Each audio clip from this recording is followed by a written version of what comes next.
Assalamualaikum warahmatullahi wabarakatuh. Di sini saya Leila Hasnah Rosidah dari kelas AK4202 ingin menjelaskan mengenai materi Integrating SCM, CRM, dan ERP.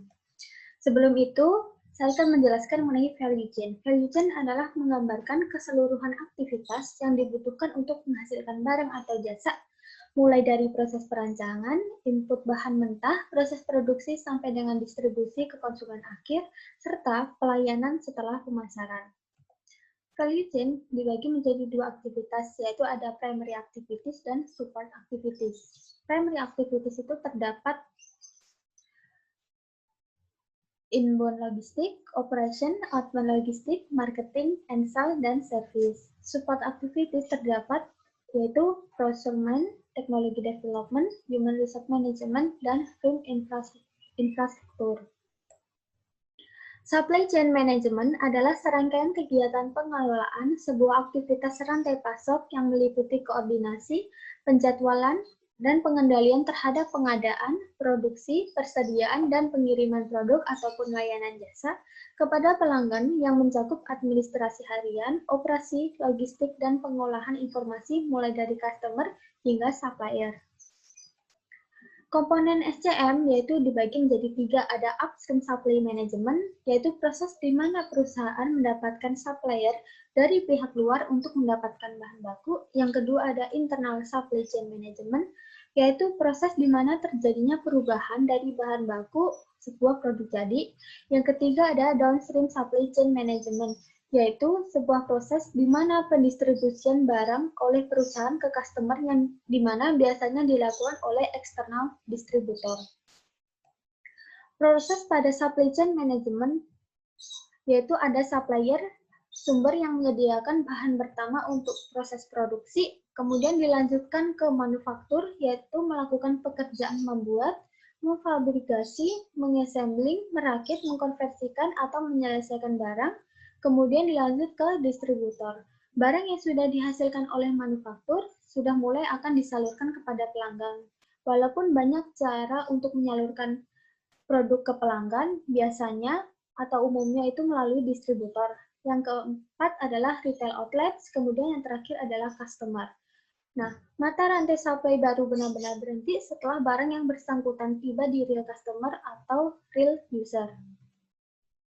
Customer Relationship Management yaitu sistem yang secara khusus menangani hubungan antara perusahaan dengan pelanggan dengan tujuan meningkatkan nilai perusahaan di mata konsumennya.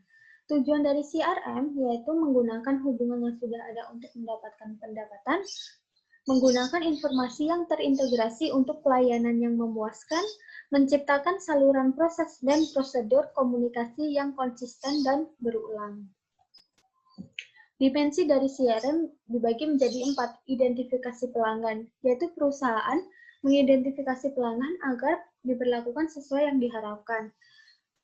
Yang kedua ada customer attraction atau membangun daya tarik ke pelanggan, yaitu di mana perusahaan memberikan keunggulan produk perusahaan tersebut agar digunakan oleh pelanggan.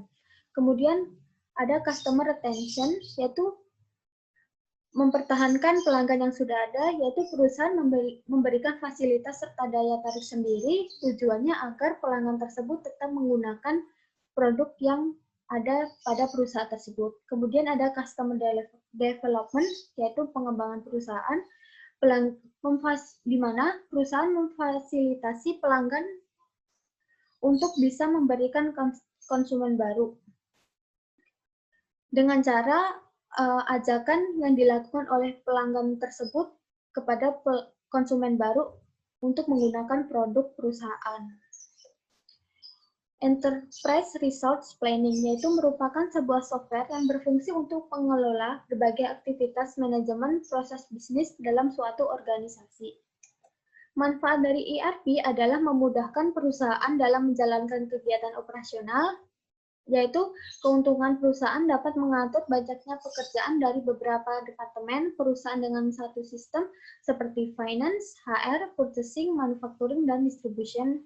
Yang kemudian ERP menghilangkan redundancy, yaitu menghilangkan informasi yang berulang dan sebagai hasilnya akan mengurangi masalah data error. Kemudian adalah ERP, mengurangi biaya operasional. Perusahaan dapat mengontrol biaya pemasaran, inventory, produksi, dan lain-lain. ERP menyediakan data informasi secara real-time. Sangat penting bagi bisnis untuk mendapatkan data dan informasi secara real-time, karena laporan bisnis yang akurat akan membantu menghasilkan keputusan terbaik bagi masa depan bisnis. Sekian presentasi dari saya, kurang lebihnya mohon maaf. Wassalamualaikum warahmatullahi wabarakatuh.